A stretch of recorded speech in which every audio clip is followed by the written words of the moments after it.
R15 से सच में better है ये मोटरसाइकिल। इस मोटरसाइकिल को मैं 7,500 किलोमीटर से ज़्यादा चला चुका हूँ। 1 साल मेरा इसके साथ में कंप्लीट हो चुका है। ये है मेरे साथ में मेरी सुजुकी जिक्सर एसएफ। और जब मैंने इस बाइक को खरीदा था, काफ़ी लोगों ने कहा इससे अच्छी तो R15 है और काफ़ी लोगों ने कहा R15 के मुकाबले ये अच्छी है। अब मैं अपना एक्सपीरियंस बताता हूँ, कैसा मुझे सर्विस मिल रही है, क्या पार्ट अवेलेबिलिटी है, क्या कुछ प्रॉब्लम्स फेस करनी पड़ रही है मुझे इस सुजुकी जिक्सर एसएफ के साथ में, और क्या सच में ये R15 से बेटर है, या फिर अगर आप R15 लेने जा रहे हो तो किस कंडीशन में आपको सुजुकी जिक्सर एसएफ को कंसीडर करना चाहिए।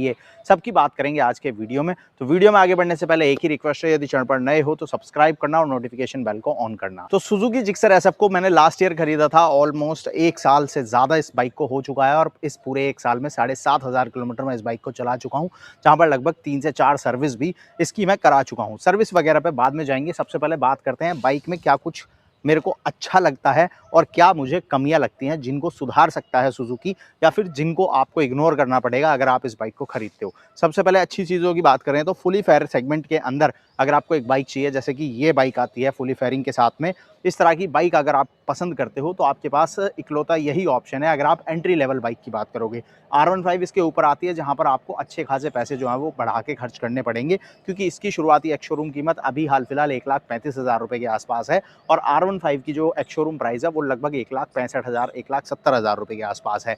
तो प्राइजेस दोनों बाइक के अंदर, पहला तो मेजर वहाँ पर डिफरेंस है। दूसरा, एक प्रॉपर फेयरिंग मोटरसाइकिल है, उसी तरह से पूरा इसको डिज़ाइन किया गया है। चाहे आप फेयरिंग की बात करो या फिर आप हैंडल बार सिटिंग पोजीशन की बात करो, यहाँ भी आपको अग्रेशन देखने को मिलता है।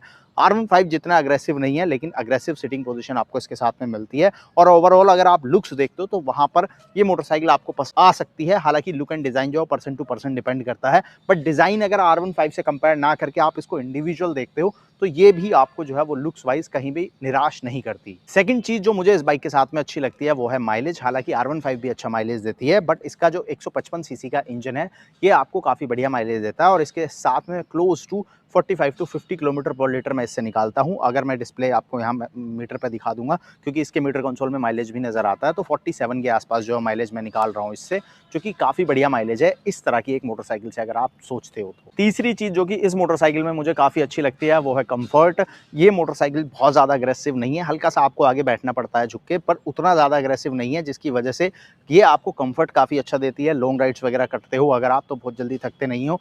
और राइडर कंफर्ट के साथ साथ यहाँ पर पिलियन के पास भी अच्छा कंफर्ट है। पिलियन सीट बहुत ज़्यादा ऊंची नहीं है, जिसकी वजह से आपके घर की जो लेडीज़ हैं वो आराम से इस पर बैठ सकती हैं। चढ़ना उतरना इसके साथ में भी थोड़ा मुश्किल काम है, पर उतना ज़्यादा मुश्किल नहीं जितना R15 के साथ में होता है। साथ ही पीछे ग्रैब रेल्स वगैरह दिए गए हैं, जिससे कि पकड़ के इस पे बैठना जो है वो लेडीज़ के लिए काफ़ी ईजी हो जाता है। और कभी अगर आपको आपकी घर की महिलाओं को भी बाइक पर बिठाना है तो वो चीज़ आप इसके साथ में कर सकते हो। तो कंफर्ट वाला जो पॉइंट है वो भी इसके साथ में काफ़ी अच्छा जाता है। फीचर्स की बात करूँ तो कुछ चीज़ें मुझे इस बाइक के साथ में काफ़ी अच्छी लगती हैं और कुछ चीज़ें जो है वो कमियां भी इस बाइक में आपको मिलेंगी। पहला, अच्छी चीज़ों की बात करते हैं तो इस बाइक का जो हेडलाइट का थ्रो है वो आपको काफ़ी अच्छा मिलता है। एलईडी हेडलैम्प सेटअप आपको इसमें देखने को मिलेगा और हेडलाइट की विजिबिलिटी जो है वो आपको काफ़ी अच्छी मिल जाती है रात के समय पे। दूसरा, इस बाइक के अंदर फुल डिजिटल मीटर कंसोल दिया है। कलर स्क्रीन नहीं है, लेकिन इन्फॉर्मेशन सारी मिल जाती है, माइलेज वगैरह सब आप देख सकते हो। प्लस आपको इसमें ब्लूटूथ कनेक्ट मिलता है, टर्न बाय टर्न नेविगेशन आप यूज़ कर सकते हो। मैं टर्न बाय टर्न नेविगेशन इसका बहुत यूज़ करता हूँ ऐसी जगहों पे, जैसे मैं दिल्ली में कहीं जा रहा हूँ तो मैं नेविगेशन यूज़ करता हूँ इसका, और बहुत ही एक्यूरेट नेविगेशन इसका काम करता है। मतलब सीपी जैसी जगह में आप जाओ जहाँ पर बहुत सारे सीपी सर्कल पे आप देखो कितने सारे कट्स हैं, हर एक कट को एक्यूरेटली आप इसके टर्न बाय टर्न नेविगेशन के साथ में टैकल कर सकते हो। तो नेविगेशन जो है वो इसका बहुत अच्छा मुझे लगता है। इसके अलावा बेसिक सारी चीज़ें आपको इसमें मिल जाती हैं और लाइट्स वगैरह, फीचर्स वगैरह जो हैं वो डिसेंट ही आपको मिलेंगे। कमियां हैं फीचर्स के अंदर, काफ़ी सारी कमियां हैं, जैसे कि इंडिकेटर्स आपको हैलोजन मिलते हैं, एलईडी नहीं मिलते। छोटी कमी आप इसको कह सकते हो। लेकिन इसमें कोई भी यूएसबी चार्जिंग पोर्ट नहीं दिया गया है, तो कभी ऐसी जगह पे आप हो जहां आपका फ़ोन डिस्चार्ज हो जाए तो आप बाइक से कोई हेल्प नहीं ले सकते। नेविगेशन आप यूज़ कर रहे हो उस कंडीशन में, वैसे भी फ़ोन जो है वो जल्दी डिस्चार्ज होता है, लेकिन यूएसबी चार्जिंग पोर्ट नहीं है तो फ़ोन आप चार्ज पे नहीं लगा सकते। आपको अलग से चार्जिंग पोर्ट या मोबाइल होल्डर वगैरह लगवाओगे आप, तभी वो आप यूज़ कर पाओगे। इसके अलावा इसमें हैज़ार्ड का फीचर नहीं है, जो कि मेरे हिसाब से होना चाहिए था। अब सेफ्टी फीचर के तौर पर तो आप इसको देखो, साथ ही साथ सुजुकी एक्सिस 125 जो कि एक स्कूटर है सुजुकी का, उसमें हैज़ार्ड का सेफ्टी फीचर आता है, जबकि ये 155 सीसी की मोटरसाइकिल है, सुजुकी की ही मोटरसाइकिल है और इसमें हैज़ार्ड नहीं आता। तो ये फीचर डिस्ट्रीब्यूशन आप देखो, अगर सुजुकी के लाइनअप में देखो, किसी और से कंपेयर मत करो, तो इसमें जो है वो आपको कमी के तौर पर नज़र आएगा। चार्जिंग पोर्ट भी आपको मिलता है एक्सिस में और इसमें नहीं मिलता। तो ये कुछ एक फीचर हैं जो कि मेरे हिसाब से इसमें होने चाहिए थे। अभी भी अगर आप जिक्सर एसएफ लेने जाओगे तो अभी भी ये फीचर आपको नहीं मिलते हैं। अभी भी कंपनी जो है वो कलर अपग्रेड वगैरह कर रही है, बट फीचर अपग्रेड अभी तक नहीं किए गए हैं। नेक्स्ट चीज़ जो कि मुझे इस बाइक के साथ में अच्छी लगती है, लेकिन वो हो सकता है सबको पसंद आए या ना आए, वो है इसकी ब्रेकिंग।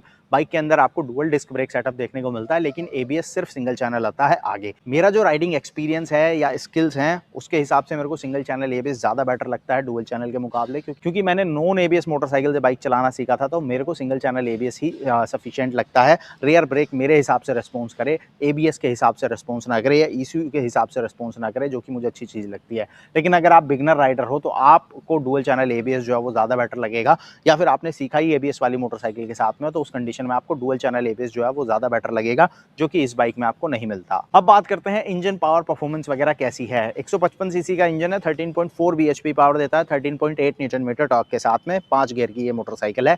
इन सारी चीज़ों को आप करते हैं साइड। प्रैक्टिकल कंडीशन में क्या फील आता है उसकी बात करें तो 0 to 60 बाइक जो है वो आपको फास्ट फील देती है। 90 to 100 की स्पीड पर अगर आप क्रूज़ करना चाहो, वहाँ पे आपको ये अच्छी लगेगी। लेकिन अगर आप चाहते हो रेस करना, अगर आप चाहते हो ऐसी मोटरसाइकिल जो कि बहुत ज़्यादा अच्छी टॉप स्पीड दे, तो वहाँ ये आपको पसंद नहीं आने वाली, क्योंकि इसकी टॉप स्पीड उतनी अच्छी नहीं है।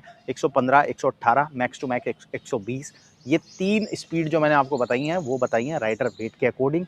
मेरे से अगर आपका वेट कम है, मेरा वेट जो है वो 78 केजी के आसपास है, तो अगर आपका वेट कम है 60-65 केजी के आसपास है, तो 120 तक ले जाओगे इसको।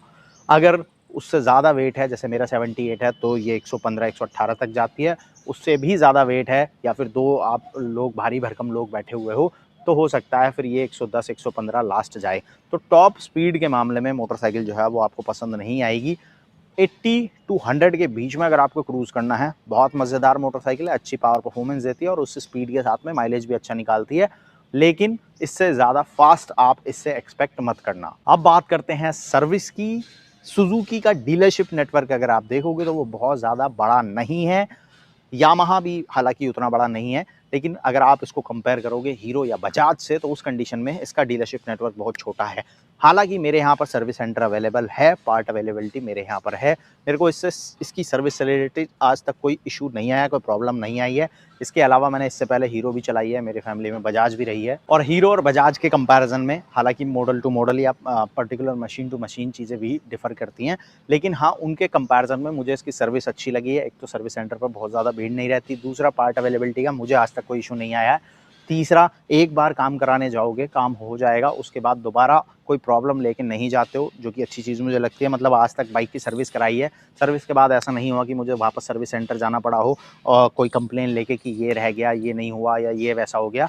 तो ऐसा कोई इशू जो है वो मुझे आज तक इस बाइक के साथ में नहीं आया है। तो सर्विस के मामले में मुझे जो है वो ये बाइक काफ़ी अच्छी लगती है। प्लस जो सर्विस सेंटर के लोग हैं उनका बिहेवियर भी काफ़ी अच्छा रहा है, अभी तक तो ऐसा कोई प्रॉब्लम नहीं आई है।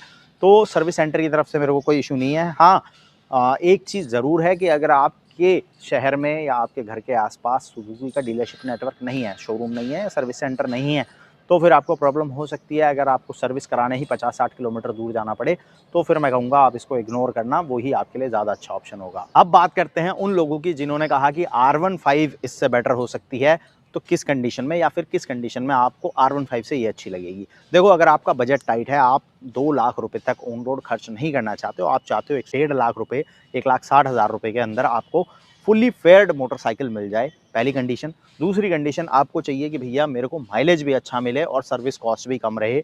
तीसरी कंडीशन कि आप चाहते हो कि मैं भी कंफर्टेबल रहूं और मेरे साथ पिलियन भी कंफर्टेबल रहे। तो अगर ये 3 कंडीशन आपकी प्रायोरिटी हैं, तो उस कंडीशन में ये मोटरसाइकिल R15 से बेटर है।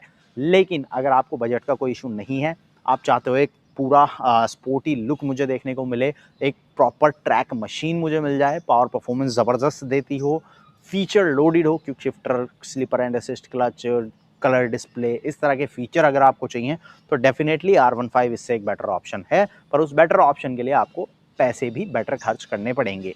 तो अगर आप उतने पैसे खर्च कर रहे हो, तो डेफिनेटली R15 आप इसकी जगह ले सकते हो। सुजुकी जिक्सर एसएफ किस कंडीशन में लेनी है, तो 3 कंडीशन जो मैंने बताई हैं, उस कंडीशन में अगर आप के बाइक बैठ रही है, तो फिर R15 से बेटर ये होने वाली है। बाकी देखो, ये मेरा ओवरऑल एक्सपीरियंस रहा है अभी तक सुजुकी जिक्सर एसएफ के साथ में। आपका कैसा एक्सपीरियंस रहा है? अगर आप सुजुकी जिक्सर एसएफ चला रहे हो या R15 आप चला रहे हो, तो आप कमेंट में बता सकते हो। फेयरिंग सेगमेंट के अंदर आप क्या रिकमेंड करते हो एक मोटरसाइकिल अगर किसी को लेनी हो तो कौन सी बाइक आप रिकमेंड करोगे, कमेंट में उसका नाम लिखना। बाकी ये वीडियो कैसा लगा ये भी कमेंट में ज़रूर बताना, और ऐसे ही detail news, reviews, comparison videos के लिए चैनल को सब्सक्राइब करना और नोटिफिकेशन बेल को दबाना।